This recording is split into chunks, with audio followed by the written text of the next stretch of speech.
tumigil na sa pamamasada ang ilang jeepney driver ngayong unang araw ng mega oil price hike. Malaking problema yan lalo't may sariling sasakyan na gusto na ring mag-commute dahil sa mahal ng krudo. Hiling ng mga transport group, tanggalin na ang VAT at excise tax sa langis at ibasura ang oil deregulation law.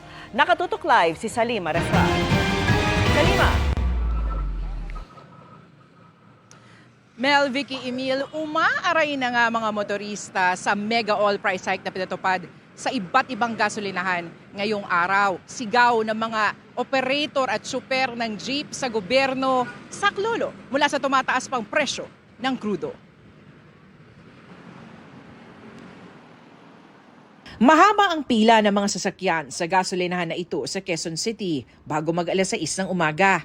Lahat nagkukumahog na malagyan ng petrolyo ang kanilang mga sasakyan bago pumatak ang mega oil price hike.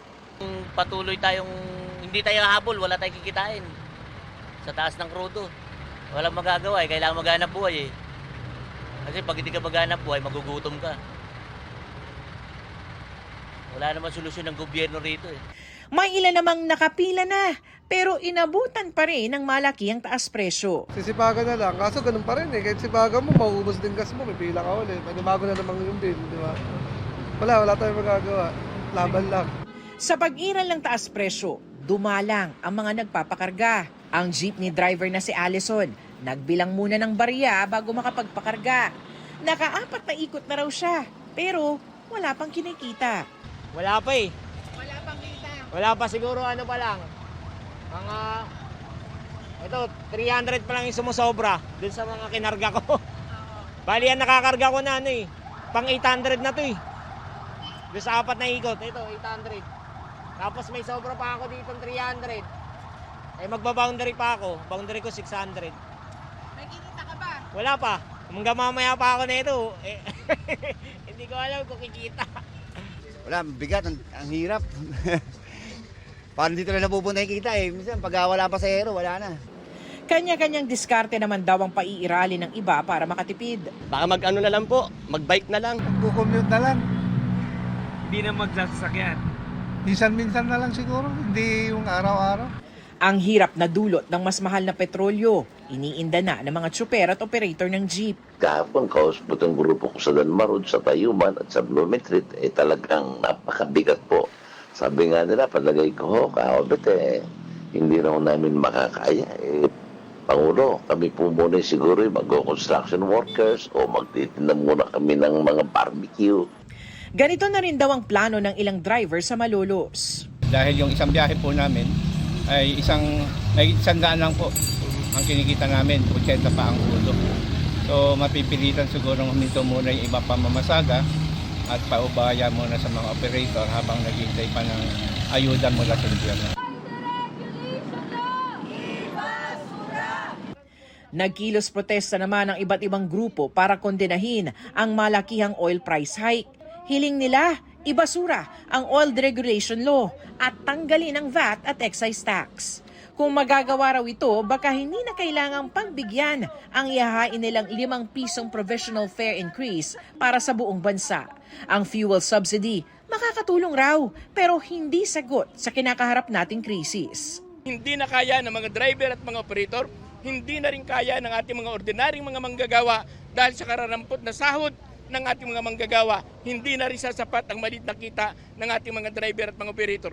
Sinasabi ng mismo ng LTFRB na magbibigay sila ng 5,000, ito ay kukonsumin lamang natin sa loob ng 3 araw na pamamasada.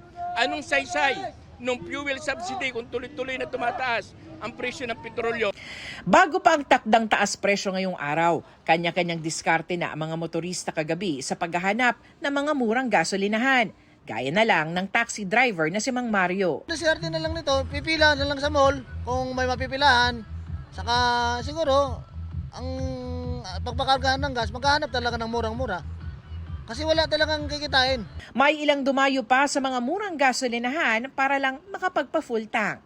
Kailangan mo talaga maghanap na yung mababa po ng gasolina para makatipid ka rin kahit papano. Sa Batangas, mahaba rin ang pila ng mga naghahabol na makamura. Sa North Cotabato at Zamboanga, kanya-kanya namang dala ng mga lalagyan ang mga naghabol na makapag-imbak ng diesel bago ang mega price hike.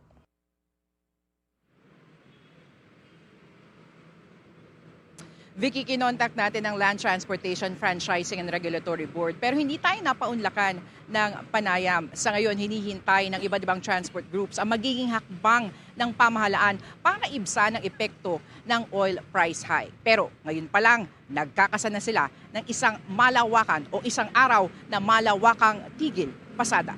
Yan mula latest mula nga dito sa Quezon City. Vicky. Maraming salamat sa iyo, Salima Refran. Lusot na sa komite sa Kamara ang panukalang bigyan ng kapangyarihan ng Pangulo na suspindihin ang excise tax sa krudo. Ganito yan eh. Kung wala kasi ang ipapataw na ganyan, tinatayang 6 na piso ang bawas presyo sa kada litro ng diesel. Nakatutok si Tina Panganiban Perez.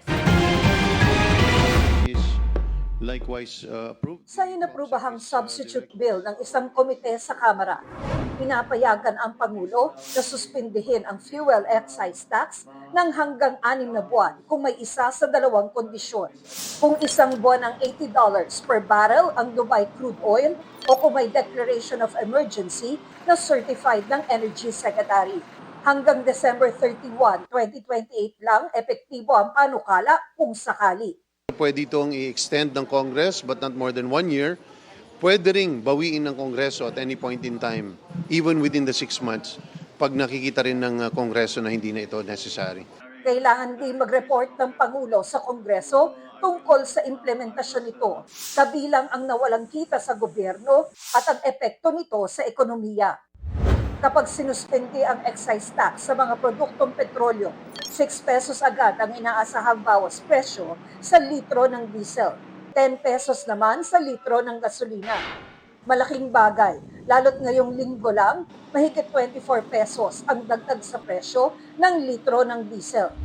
Sabi ng mga oil company, matagal pa bago maramdaman ang pag-alis o pagbawas sa excise tax dahil nabayaran na nila ang naturang buwis bago pa makarating sa Pilipinas ang mga produktong petrolyo. Kaya dapat nila maubos muna ang stock na yon. The moment it reached the shores of the Philippines, the taxes and duties has already been settled. When you pass it today, the inventory tomorrow still has the paid excise. Pero yung padating pa lang, bukas, yun yung wala. It will be around 15 days. So, 15 to 20 days. bago maging effective, Yes. patay na ang kabayo. Diyos ko. It is correct, sir, na hindi po mararamdaman agad because we still have the inventory na bayad na po yung excise tax.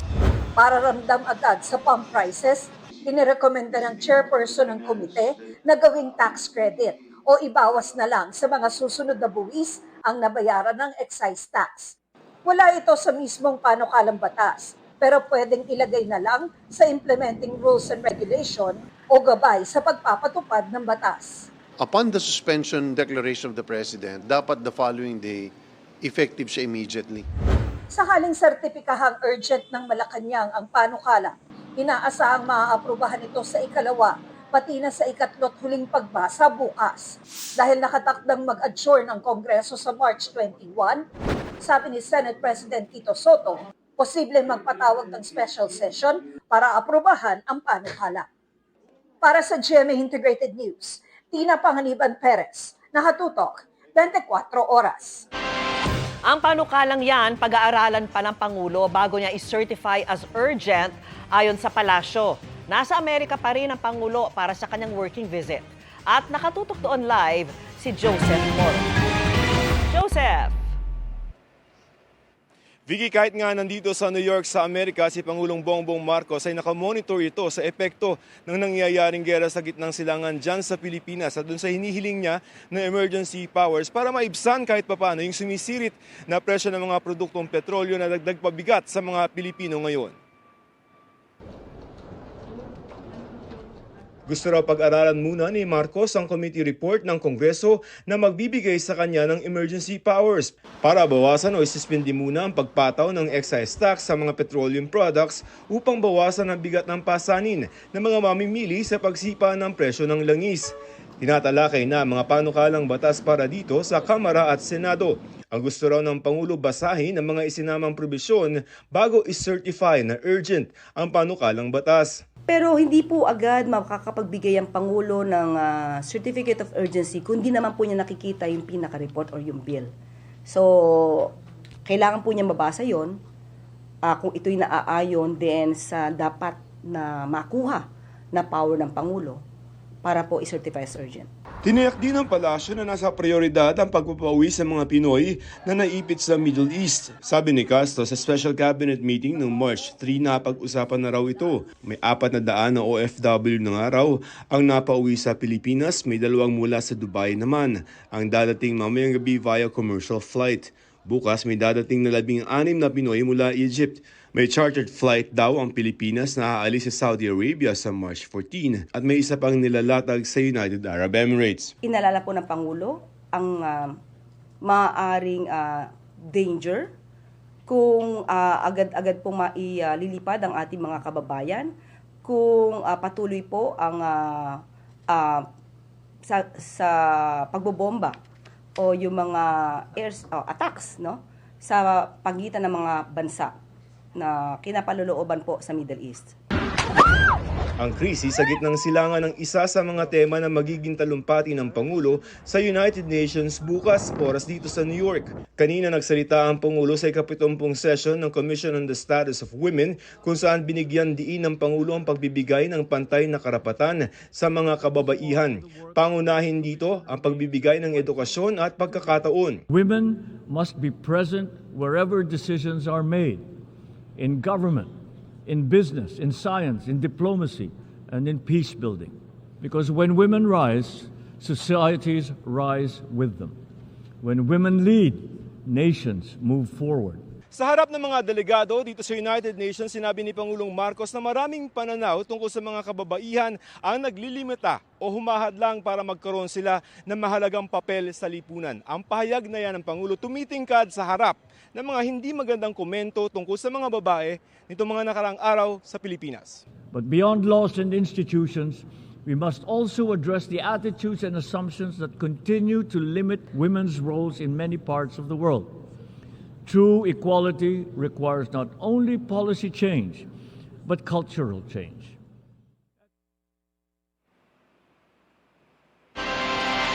Huling araw na ng Pangulo dito sa New York dun sa kanyang 2 araw na working visit at mamayang tanghali ay magtatalumpati muli siya sa United Nations. Pagkatapos nun, magkakaroon ng pagkakataon yung media na nagko-cover sa kanya para sa isang panayam at pagkatapos mo ng 4:00 ay tutulak na pabalik sa Pilipinas ang Pangulo. Live mula rito sa New York, Joseph Morong, nakatutok 24 oras. Maraming salamat sa iyo, Joseph Morong.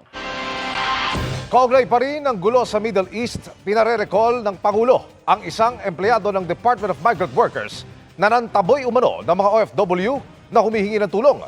Viral ang video ng insidente na nakarating na sa Pangulo. Nakatutok si JP Soriano. Dapat sinabi nyo rin sa amin kahapon na magganito, tapos kami gano'n.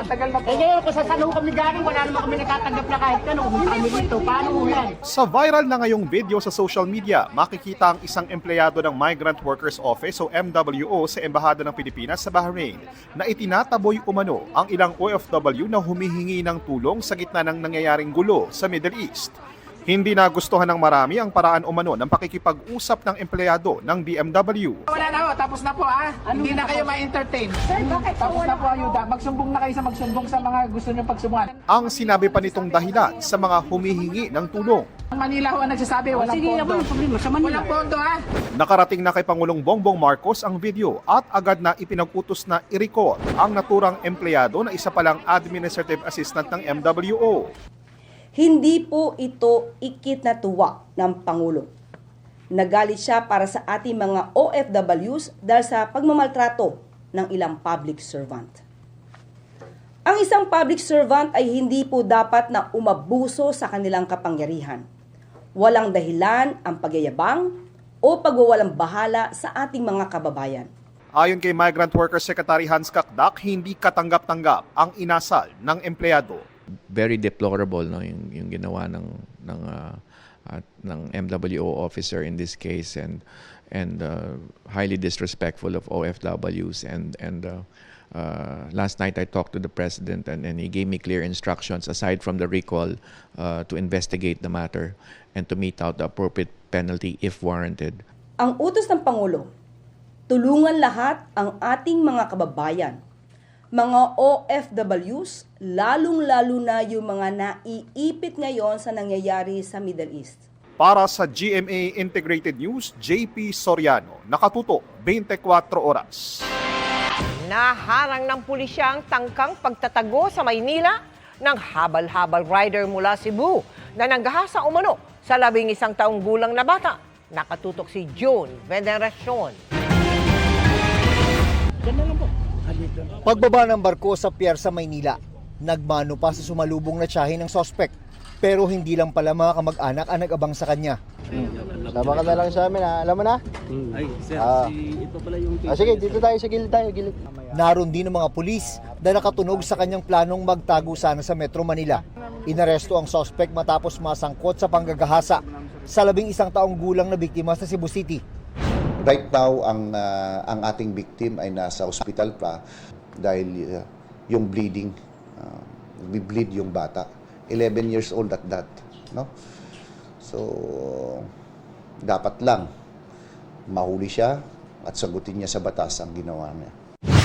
Nitong Sabado, March 7, nahuli pa ang sospek na habal-habal rider, ang kasang biktima, makaraan umanong gahasain sa madamong bahagi ng barangay Kalunasan, Cebu City. Inilipat niya ang bata sa isa pang habal-habal rider para ihatid sa bahay. Sabay takas. Binigyan pa raw ng 6,000 piso ng kanyang ama ang sospek para magtago. Base sa investigasyon, kinuha ng sospek ang tiwala ng bata sa pamamagitan ng pagbibigay ng maliliit na halaga ng pera. Magkapit bahay sila. So, lagi niyang binibigyan-bigyan yung bata. At the last na nangyari yon is 200 pesos yung binigay niya. Malaking bagay talaga yung ng magulang dito to check on their kids. Nakatakdang ibiyahe ang sospek sa Cebu para harapin ang reklamong paglabag sa Special Protection of Children Against Abuse, Exploitation, and Discrimination Act. Sir, naakusahan ka po na nanggahasa sa 11 taong gulang na babae. Baka gusto niyo po depensahan niyo sa ninyo. Para sa GMA Integrated News, June Veneracion, nakatutok 24 oras. Hihingi ang ombudsman ng writ of preliminary attachment para sa mga ari-arian ni Sara Diskaya at dating Senador Bong Revilla mula sa Sandigan Bayan. Ito ay para masigurong may mababawi ang gobyerno kung sakaling manalo ang kaso. At nakatutok si Salima Refran, exclusive. Nakakuha na ang ombudsman sa Sandigan Bayan ng writ of preliminary attachment para sa mahigit 200 milyong pisong halaga ng ari-arian ni dating Congressman Zaldico. Kaya sunod ng target ng ombudsman na makakuha rin ng kahalintulad o court order para naman sa mga ari-arian ni dating Senador Bong Revilla at kontratistang si Sara Diskaya. Kailangan talaga ma-freeze itong mga property para meron tayong hawak. Kasi ang pera, baka nakakash yan, mahirap habulin. Pero yung mga property, hindi naman gumagalaw yan. Ang writ of preliminary attachment ay pagsasailalim sa kustudiya ng korte ng mga ari-arian ng isang nasasakdal habang dinidinig ang kaso. Ito'y para tiyaking may mababawi ang gobyerno sakaling manalo sa kaso. Kapwa nakaharap sa mga kasong graft at malversation sina Revilla at Diskaya. Si Revilla sa Sandigan Bayan para sa flood control project sa Pandi, Bulacan. Habang sa Lapu-Lapu RTC sa Cebu naman si Diskaya para sa flood control project sa Davao Occidental. Ay Sara Diskaya, attachment ng real tsaka personal properties, pati bank accounts, yung freezing of them. Ganon din yan. Conspiracy yan eh. Kasama sila sa nag-defraud ng taong bayan. Para sa GMA Integrated News, Salima Refran, nakatutok 24 oras. Naghahanap na ang Energy Department ng ibang bansang pwedeng bilhan ng langis sakaling mangyari ang worst case scenario o pagtatagal pa ng gulo sa Middle East. Pero alam nyo bang nasa kalahati lamang ng binabayaran natin ang gasto sa pag-i-import? Ang iba, na pupunta sa buwis o sa pambawi ng oil companies sa gastos at kita. Nakatutok si Maki Pulido. Malaking dagok sa bulsa ng mga consumer ang patuloy na pagsipa ng presyo ng gasolina. Pero ano nga ba ang binabayaran natin sa kada litro na binibili? Noong 2019, naglabas ang Department of Energy ng circular para sa unbundling ng presyo ng petroleum products sa merkado para makita kung para saan ang bawat pisong ibinabayad. Sa bawat litro ng gasolina, 45% o halos kalahati ng presyo ang halaga ng inangkat na fuel o import cost kung tawagin. 18% naman ang industry take o yung halaga ng pagbawi ng kumpanya sa ginastos nito, pati na ang kita nito. 8% naman ay para sa pagdagdag ng ethanol para mabawasan ang inaangkat na langis. Pero 29% o halos 1/3 ang napupunta sa mga buwis, gaya ng excise tax, value-added tax at iba pa. Sa diesel naman, 59% ang import cost, halaga ng inangkat na fuel. 12% ang industry take o yung napupunta sa mga oil companies. 7% ang para sa idinagdag na coconut methyl ester para mabawasan ang inaangkat na fuel. Pero 22% ang napupunta sa excise tax, value-added tax at iba pa. Kaya lumalabas na halos 1/4 ng ibinabayad na pambili ng diesel ay napupunta sa gobyerno. Pinag-uusapan na sa Kongreso ang pagsuspindi o pagtanggal ng excise tax. Pero si Senador Loren Legarda naghain ng panukala para bigyang kapangyarihan ng Pangulo na bawasan o suspindihin di lamang excise tax kundi pati ang value-added tax sa mga produktong petrolyo. Sabi niya, hindi raw dapat hayaan na ang mga Pilipino ang magdadala ng pinakamabigat na pasanin. Pero si Senate Committee on Energy Vice Chairperson Sherwin Gatchalian may agam-agam kung tatanggalin ang mga buwis sa langis. Pwede bang tax break sa lahat ng klase ng buwis na ipinapataw daw sa langis? Mas mabigat yun dahil ang pinapatong naman natin sa langis ay excise tax, VAT, at mayroon din tayong pinapatong na customs duties. So kung tatanggalin lahat yan, ay mas malaki of course yung kabawasan. Hinihingan namin ng pahayag ang Malacanang kaugnay ng issue. Ayon naman sa Department of Energy, 57 days o hanggang Abril ang supply ng langis ng Pilipinas. Ang worst case scenario na pinaghahandaan ng DOE, maubusan tayo ng supply kung magtagal pa ang giyera sa Middle East. May ibang mga bansa naman daw na mabibilhan dahil wala namang shortage ng krudo. Mas mahal nga lang. We're just preparing it para at least open ang options natin, and they have already opened the doors to us para to buy from these countries na we don't usually buy. Para sa GMA Integrated News, Maki Pulido, nakatutok, 24 oras. Chika Minute na po mga kapuso at ang maghahatid ng latest sa showbiz happenings ngayong Martes, si Sparkle star Hannah Argelies. Hannah! Thank you, Miss Vicky. And good evening mga kapuso.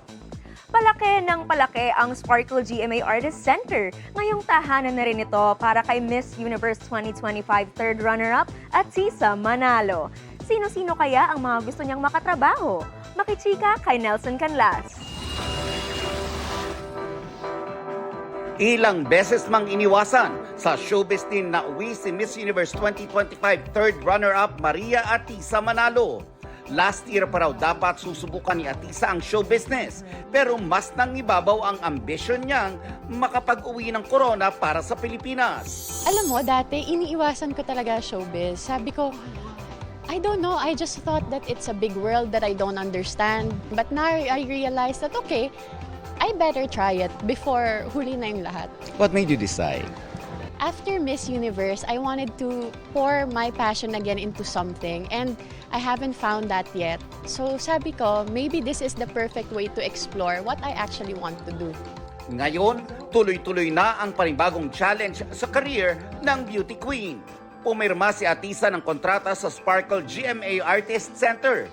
Kasama si GMA Network Incorporated Senior Vice President Attorney Annette Gozon Valdez. Sparkle GMA Artist Center First Vice President Joy Marcelo at Empire Artist Management Vice President Mau De Leon. She's very beautiful, she's very talented, napakabait. So I'm very happy na magsa-sparkle na siya. Lalabas na siya sa isang TV show as a special guest. Abangan yon, and may movie tayo. Siyempre, lahat tinatanong ng ganito. Pag paunang pumasok sa showbiz, sino ba yung mga nasa wish list mo? Sino ba ang mga gusto kong makatrabaho? Leading Man, Alden Richards. I wanna work with Marian Rivera, Ding Dong Dantes. I wanna work with people who have been in this industry, who's honed their craft well for years and years, because I'm sure I can learn anything from anyone. I'm very, very excited to see what GMA is gonna open yung mga doors for me. Nelson Canlas, updated sa Showbiz Happenings.